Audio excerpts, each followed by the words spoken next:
Hi hello welcome to our channel.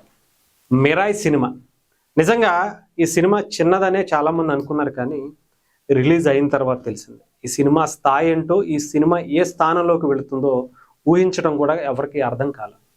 అయితే మనకు తెలుసు, చిన్న సినిమాగా మొదలైన ఈ సినిమా ప్రయాణం నిజంగా ఇంత పాన్ ఇండియా లెవెల్లో ఇన్ని రికార్డ్స్ కేవలం 3 రోజుల్లో 100 కోట్ల మార్కుని దాటుతుంది అని ఎవరు అనుకోలే. చిన్న సినిమా, చిన్న డైరెక్టరు, చిన్న ప్రొడ్యూసరు, లేదా చిన్న హీరో అని చెప్పి చాలామంది అనుకున్నారు. హనుమాన్తో ఏదో మంచి పేరు వచ్చింది, జాక్పట్ కొట్టాడు అనుకున్నారే, కానీ ఈ రేంజ్లో మిరాయ్తో సంచలనం సృష్టిస్తాడని ఎవరికి అర్థం కాల. కంటెంట్ ఉంటే ఎలాంటి రికార్డ్స్ క్రియేట్ చేస్తుందో ఈ సినిమా ద్వారా అర్థమైంది. అంతేకాదు, ఎన్నో కోట్ల రూపాయలు పెట్టి, కొన్ని 100 కోట్ల రూపాయలు పెట్టి 2-3 సంవత్సరాలు, 4-5 సంవత్సరాలు, ఇంకా ఎక్కువ సంవత్సరాలే సినిమాలు తీసేటువంటి మనం దగ్గర ఉన్నటువంటి డైరెక్టర్లందరికీ కూడా కనువిప్పు కలిగేలా విజువల్స్కి సంబంధించిన ఒక వండర్ క్రియేట్ చేశారని అనాలి. విజువల్స్ కోసం ఇన్ని కోట్లు ఖర్చు పెట్టాము, స్విట్జర్లాండ్ వెళ్ళాము, ఇది చేసాము, అది చేసాము, ఆస్కార్కి సంబంధించినటువంటి ఏది అవతారికి సంబంధించినటువంటి టెక్నీషియన్లను తీసుకొచ్చాము, అది చేసాము, ఇది చేసాము అని చెప్పుకునే వాళ్ళని చూసాం. కానీ చిన్న సినిమా నిజంగా విజువల్స్ చూస్తుంటే ఇంత అద్భుతంగా, ఇంత తక్కువ బడ్జెట్లో ఇంత క్వాలిటీ మనం చూడొచ్చా అని అనిపించేలా చేసేది. అంతేకాదు, ఈ డైరెక్టర్ గారు కూడా ఒక కెమెరామెన్ అవటం, ఆయనే ఈ సినిమాని డైరెక్టర్గా మారి విజువల్స్ని తన మైండ్లో ఎలా ఉన్నాయో అలాగే కెమెరాలో చూపించటం, కెమెరా నుంచి స్క్రీన్ మీద తీసుకురావటం చాలా ముఖ్య పాత్ర వహించారనే చెప్పాలి. ఈ సినిమాతో పాన్ ఇండియా డైరెక్టర్లు అని చెప్పుకుని విర్రవీగేటువంటి చాలామందికి, పెద్ద పెద్ద అంటే బడ్జెట్లతో సినిమాలు తీసామని చెప్పుకునేటువంటి గొప్పలు చెప్పుకునే చాలామంది హీరోలకి కూడా ఈ సినిమా ఒక గుణపాఠంగా మారింది.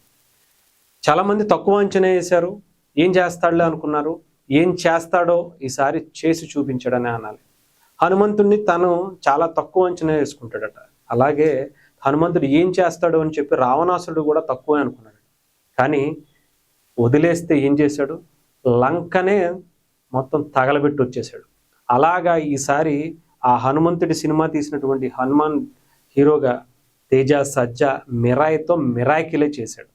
ఓ రకంగా చెప్పాలంటే ఇప్పటి వరకు ఇండియన్ స్క్రీన్ మీద ఇంత తక్కువ బడ్జెట్తో వండర్స్ క్రియేట్ చేయొచ్చు అని చెప్పి చాలామందికి ఒక మంచి ఆలోచనను కూడా తీసుకొచ్చాడు. కంటెంట్ ఉంటే, మంచి కథ ఉంటే, మంచి డైరెక్టర్ ఉంటే, మంచి హీరో వస్తే, మంచి ప్రొడ్యూసర్ కూడా మంచి అభిరుచి కలిస్తే కనుక ఎలా ఉంటుందో మిరాయ్లా ఉంటుంది అనుకునేలా చేశాడు. కొన్ని కోట్ల రూపాయలు పెట్టేసి ఎంత ఇది చేసాం, అది చేసాం అన్న వాళ్ళందరూ కూడా ఈ సినిమాని చూసి చాలా నేర్చుకోవాలి. మనం పెట్టే డబ్బులు దానికి వర్తబుల్లా కాదా, చేసేటువంటి టెక్నీషియన్స్ మనకి కరెక్ట్గా చేస్తున్నారా లేదా, డబ్బులు ఎంత ఎక్కువ పెడితే అంత మంచిగా వస్తాయి అనుకునే వాళ్ళందరికీ కూడా ఆ టెక్నీషియన్స్ కూడా సవాలుగా మారిపోయిందని చెప్పాలి. సో ఏదేమైనా సరే, లిటిల్ హార్ట్స్ కావచ్చు, ఇవి కావచ్చు, చిన్న సినిమాలే చాలా పెద్ద పెద్ద విజయాలు చాలా అద్భుతంగా వస్తున్నాయి. మన తెలుగులోనే ఈ రెండూ కావటం, అటు తెలుగు సినిమా నుంచే కొన్ని 100 కోట్లు పెట్టి సినిమాలు తీసి ఆస్కార్ వరకు వెళ్ళినటువంటి సినిమాలు కూడా మన తెలుగు నుంచే వెళ్ళటం, తక్కువ బడ్జెట్తో ఆస్కార్ లెవెల్కి మించినటువంటి రేంజ్ టెక్నీషియన్స్ మన దగ్గరే ఉన్నారు, అలాంటి డైరెక్టర్స్ ఉన్నారు, అలాంటి కెమెరామ్యాన్లు అందరూ మన దగ్గర ఉన్నారు అని నాకు తెలిసి మిరాయ్తో మరొక సంచలనమే రేపుతుందని నాకైతే అనిపిస్తుంది.